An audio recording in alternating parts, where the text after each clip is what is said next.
యూజర్లకు good news చెప్పింది Google. యూజర్లు ఎన్నో రోజులుగా వేచి చూస్తున్న ఆప్షన్ ని గూగుల్ తీసుకొచ్చింది.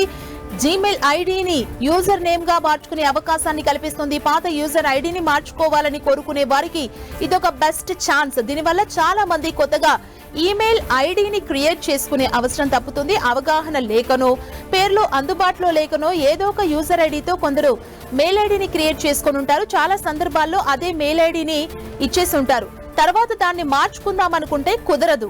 దీంతో కొత్తగా ఈమెయిల్ ఐడిని క్రియేట్ చేసుకోవడం తప్ప ఇంకో ఆప్షన్ లేదు. పాత డేటా కోల్పోవడం ఇష్టం లేని వారు దాన్నే వాడుతుంటారు. ఈ నేపథ్యంలో ఈమెయిల్ ఐడిని మార్చుకునే వెసులుబాటును గూగుల్ తీసుకొచ్చింది. గూగుల్ కు సంబంధించిన సపోర్ట్ పేజ్ లో ఈ ఆప్షన్ దర్శనమిచ్చింది. చివర్లో @gmail.com అనే ఉంటూ అడ్రస్ మార్చుకోవచ్చు. కొత్త ఈమెయిల్ ఐడిని ఎంచుకున్నప్పటి నుంచి దాని పాత అకౌంట్ గానే గూగుల్ పరిగణిస్తుంది. అంటే పేరు మాత్రమే మారుతుందన్నమాట. మనిషికి 2 పేర్లున్నట్లే జీమెయిల్ కి ఇకపై 2 యూజర్ నేములు ఉంటాయన్నమాట. పాత మెయిల్ ఐడికి వచ్చిన ఫోటోలు, మెసేజ్లు, ఈమెయిల్స్ పోతాయన్న చింత కూడా అక్కర్లేదు.